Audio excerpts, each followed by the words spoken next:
Hey everyone, my name is Wedge. Amonkhet has already made a gigantic impact on Standard with the emergence of zombies, the resurgence of blue-red control, and more brewing than ever. Amonkhet has also had a huge impact on limited players, many of whom love the format. But today we're talking about Amonkhet's sudden and impressive impact on the modern format. We all expect new Standard legal sets to impact Standard, of course, and maybe Commander, but only a few cards from each set ever make it to Modern. Sometimes 0 cards from a set make it to Modern, but Amonkhet? A bunch of the set has already infiltrated the format. It's impressive to say the least, so let's get into it. We'll begin with Collected Company, which has made some significant changes since its inception a few years back. Currently, there are a number of variations, ranging from Naya to Bluelist to Obzan, but all of them have added some sweet new Amonkhet tech, Vizier of Remedies. Why is Vizier of Remedies now an auto-include in Collected Company? Because of its beyond hysterical synergy with Devoted Druid. Devoted Druid tries to put a -1/-1 counter on itself to untap so you can add more mana. But Vizier of Remedies doesn't want you to do that, so boom, you get to untap Devoted Druid like there's no tomorrow. Every version of Collected Company I know in Modern right now is running play sets of both Devoted Druid and Vizier of Remedies. Just an absurd combo that leads you to the deck absolutely wrecking everyone. With the company itself and Court of Calling always included, you're going to get all the mana you need a lot of the time. It's just insane. In addition to Vizier of Remedies, but in a much more limited number, Ronas the Indomitable is finding his way into Collected Company strategies as well, but mainly for Color Company as opposed to the more stock lists of Obzan and Naya Company. While not universally accepted by any means, Ronas is 3 mana, which means Collected Company can grab him up right quick. I haven't seen a deck run more than a few copies just yet, but he's worth keeping an eye on. Let's talk about the deck that has changed the most since Amonkhet came out, Living End. For those who don't know, Living End is a modern deck designed around using the card, you guessed it, Living End. The goal is to use a mass amount of cycling creatures to fill your yard. The likes of Monstrous Carapid, Architects of Will, and Deadshot Minotaur are prime examples of Living End's win condition. You want to find Violent Outburst, cast it, cascade into Living End, returning all your cycling creatures to the battlefield. Now with the return of cycling in Amonkhet, you can imagine how Living End saw the set, like a clearance shopping sale. Desert Ceradon, Horror of the Broken Lands, Archfiend of Ifnir, all Amonkhet cycling creatures, all of them have been incorporated into various versions of Living End, pushing out some of the classics we spoke about earlier. Add Violent Impact as a sometimes seen sideboard card for the deck, and you have a huge influx of cards into a pretty established strategy.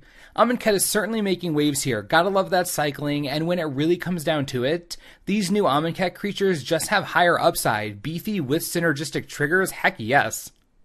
Up next, we're going to take a trip to Titan Shift. This is a combo deck that uses Scape Shift to search your library for Valakut the Molten Pinnacle and a bunch of mountains, then kill your opponent in one fell swoop. The other half of the name comes from using Primeval Titan to grab Valakuts in case Scape Shift isn't working out so well.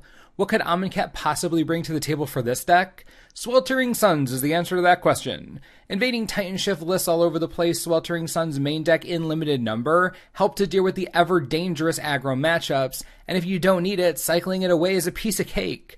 That cycle is what gives the card the flexibility it needs to even be included in a deck like this. As the days go on, I see more and more versions of Scape Shift picking up a few Suns. If you're a Shift player, might be worth a look. I honestly thought that Dredge was going to be gone after the last time the banned and restricted list punched it in the face, but it's still here. Impressive to say the least. The idea is to mass creatures on the battlefield by cheating them into play from your graveyard, long story short right there. But eventually you want to be swinging at your opponent for a lot of damage seemingly out of nowhere. So I guess it makes sense why Reduce to Rubble has found its way into some Dredge lists. Not for Reduce, at least most of the time, but for Rubble. It casts from your graveyard, which is perfect, and basically sets your opponent back a turn, which should be enough for you to do some serious damage with your decrepit gang of creatures.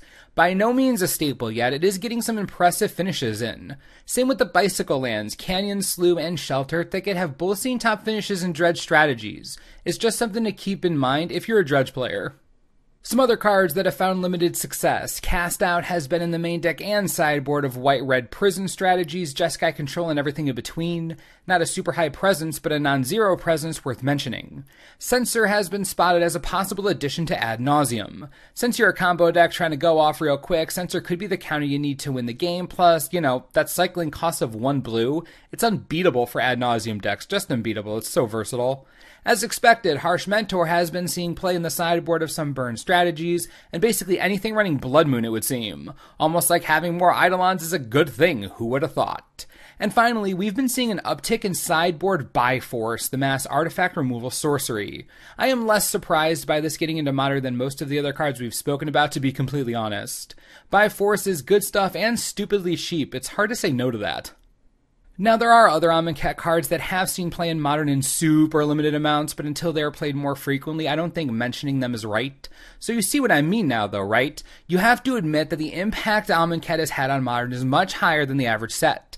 It's pushed cards into multiple strategies, made some serious waves, and is even part of a powerful new combo. Amonkhet is dang impressive if you ask me. So what do you think? Is this what you expected? Which cards did you think would break out in Modern and just haven't yet? Leave all your thoughts below and we'll talk about it. And as always, thanks for watching and we'll see you next time. This video is brought to you in part by TCGplayer.com. This list of Amonkhet Modern goodness has me pretty excited about the set. I mean, I'm real excited. Vizier of Remedies is one of those cards that you should really get a playset of if you need them. Seriously, it's still pretty cheap right now at a hilarious 20 cents each. But these prices are bound to change with increased success in Modern. I know the set just came out, but you know Magic, this stuff goes nuts all the time. So if you need your Viziers, be sure to click the little icon on the screen for the cheapest prices around. It helps the channel out a lot. We all win. Enjoy.